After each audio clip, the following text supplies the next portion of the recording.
Hello student, आज हम लोग ज्योग्राफी का पहला चैप्टर रिसोर्स एंड डेवलपमेंट पढ़ेंगे। इसका पहला पार्ट है रिसोर्स। रिसोर्सेस का मतलब क्या होता है? Everything in our environment which can be used to satisfy our needs and is technologically accessible, economically feasible and culturally acceptable is termed as resource. Human beings themselves are essential components of resources. जो भी वस्तु हमारे पर्यावरण में उपलब्ध है और जो हमारी आवश्यकताओं को पूरा कर सकती है और जो प्रौद्योगिकी जिसको बनाने के लिए उपलब्ध है और जो आर्थिक रूप से जिसको हम प्राप्त कर सकते हैं और जिसे संस्कृति ने एक्सेप्ट किया है, वो सब संसाधन कहलाता है। संसाधन को अब सवाल ये उठता है कि संसाधन को बनाने के लिए सबसे जरूरी कंपोनेंट कौन सा है? तो वो कौन है? मनुष्य, ह्यूमन बीइंग्स है। Human beings themselves are essential components of resources. Human beings transform material available in the environment into resources and use them. मनुष्य किसी भी वस्तु को जो हमारे इन्वायरमेंट में, हमारे पर्यावरण में अवेलेबल है, उसको बदल सकता है प्रौद्योगिकी के द्वारा रिसोर्स के रूप में और उसका यूज कर सकता है। रिसोर्सेस को हम दो भाग में बांट सकते हैं। Then resource are two types: natural, human. Then natural resource again divided into renewable, non-renewable. Renewable resource divided into continuous or flow, example wind and water. And biological. Biological resource divided into two parts: natural vegetation, forest, wildlife. Non-renewable resources divided into two parts: recyclable, example metals; non-recyclable, example fossil fuels. Human resource divided into two parts: structure and institutions, quantity and quality. अब हम लोग पढ़ेंगे classification of resource. Classification of resource, संसाधन का वर्गीकरण। Resources can be classified in the following veg. Resource को हम चार तरीके से बांट सकते हैं, उसको वर्गीकृत कर सकते हैं। पहला, on the basis of origin, biotic and abiotic. Second, on the basis of exhaustibility, renewable and non-renewable. Third, on the basis of ownership, individual, community, national and international. Fourth, on the basis of status of development, potential, developed, stock and reserves. अब हम विस्तार से इसके बारे में पढ़ेंगे। On the basis of origin, उत्पत्ति के आधार पर। बायोटिक एंड अबायोटिक, जैव और अजैव। Biotic resources are obtained from the biosphere and have life, example human beings, flora and fauna, fisheries, livestock. Abiotic resources, all those things which are composed of non-living things are called biotic resources. Example, rocks and metals. जैव संसाधन वो होता है जो हमारे जीवन से संबंधित है, जिसमें जीवन होता है। ह्यूमन बीइंग्स हो गया, जानवर हो गए, जो भी वनस्पति हो गई, और जो भी लिव स्टॉक्स है, जो हमारे जानवर्स हैं, एनिमल्स हैं, वो सब हो गए अबायोटिक रिसोर्सेज। अजैव संसाधन वो होता है जिसमें जीवन नहीं होता है, नॉन लिविंग थिंग्स है, जैसे उसे अबायोटिक संसाधन कहते हैं। जैसे रॉक्स, मेटल्स, जितने भी रॉक्स हैं और जितने भी धातु हैं जो वो सब इसमें, माउंटेन, पर्वत, धातु, ये सब इसमें आते हैं। दूसरा प्रकार है on the basis of adjustability, समाप्तता के आधार पर, रिन्यूएबल एंड नॉन रिन्यूएबल, नवीकरणीय और अनवीकरणीय। The resources can be renewed or reduced by physical, chemical or mechanical process are known as renewable or replenishing resources.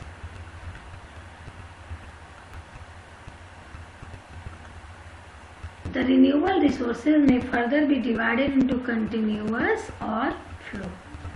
नवीकरणीय, रिन्यूएबल, इस तरह के रिसोर्सेज जो है मैकेनिकल रूप से या फिजिकल या केमिकल रूप से फिर से बनाए जा सकते हैं और इसको रिन्यू किया जा सकता है।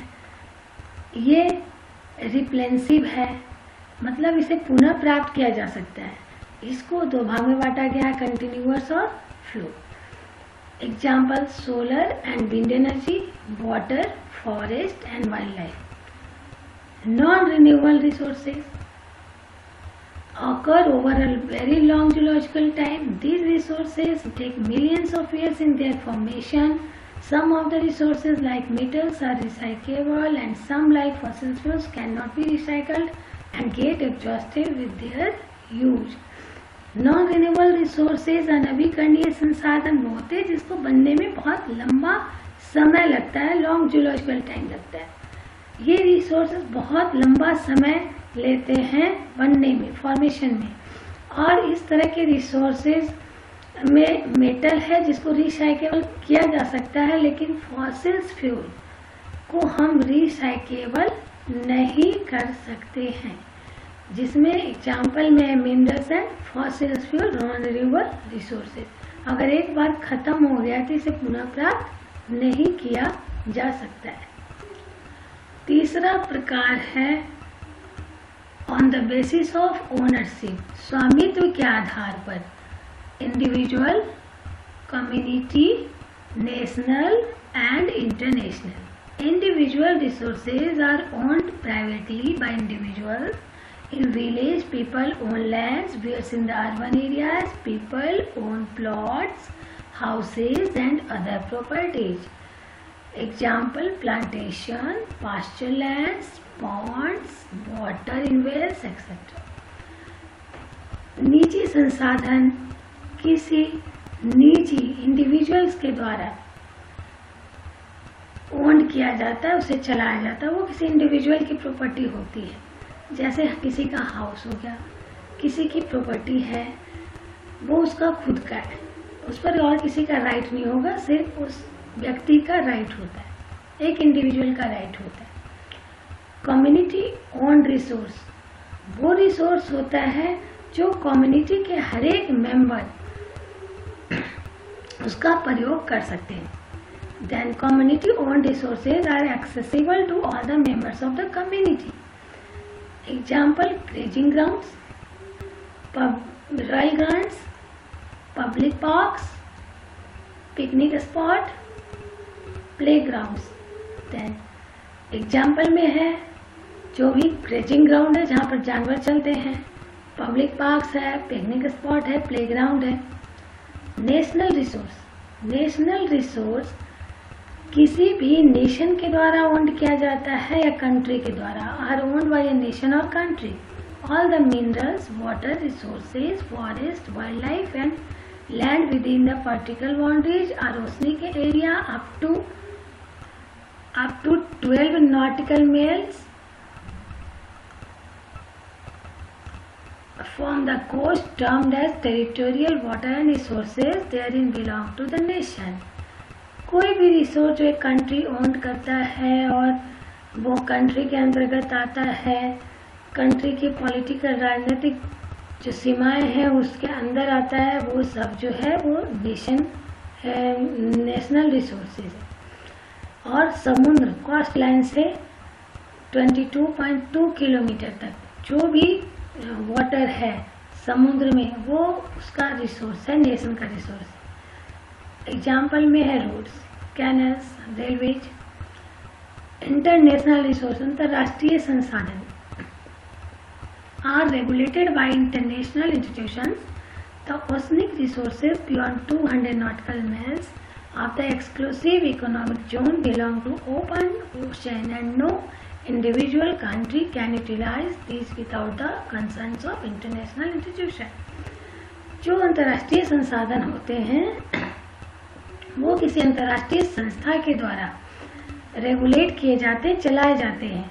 ये सारा जो 200 नॉटिकल मील तक का एरिया है, उसके बाद का एरिया है 200 नॉटिकल मील तक का, उस पर किसी भी राष्ट्र का कोई अधिकार नहीं होता है, वो कोई भी यूज कर सकता है। उसे एक्सक्लूसिव इकोनॉमिक जोन कहा गया। अब ये जो 200 नॉटिकल मील तक का एरिया है वो कोई कंट्री यूज कर सकती है, पर किसके परमिशन के बाद?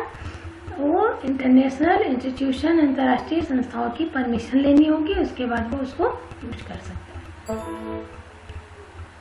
चौथा प्रकार है on the basis of status of development, potential, developed, stock and reserve. संभावी, विकसित, भंडार और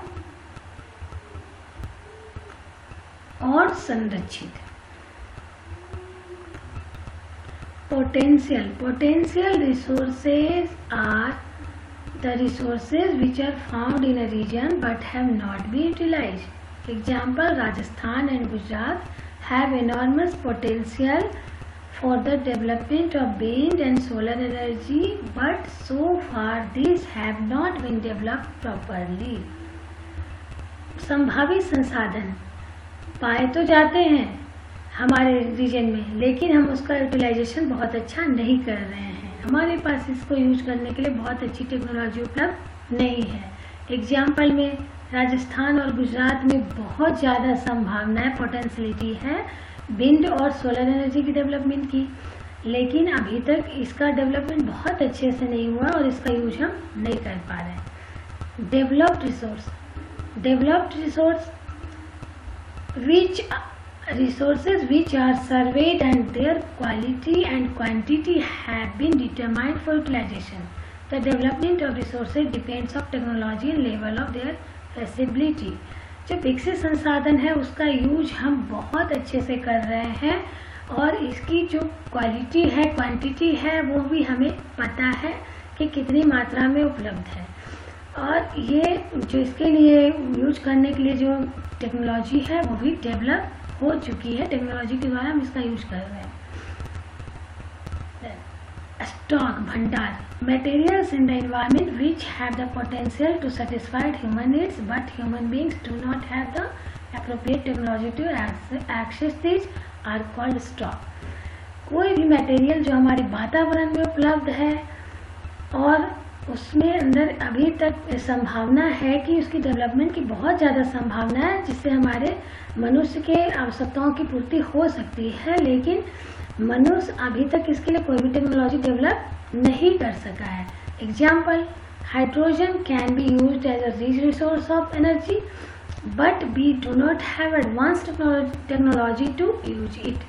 हाइड्रोजन में इतनी ज़्यादा जो है वो शक्ति है, एनर्जी है कि वो हमारी जो है आवश्यकताओं को पूरा कर सकता है, उसको हम एनर्जी के रूप में डेवलप कर सकते हैं, लेकिन अभी तक इसके लिए हमारी टेक्नोलॉजी उपलब्ध नहीं है। हाइड्रोजन हमारे वातावरण में बहुत ज़्यादा पाया जाता है, लेकिन इसको एनर्जी के रूप में कन्वर्ट करने का कोई भी टेक्नोलॉजी डेवलप नहीं हुआ। Reserves, fourth one is reserves.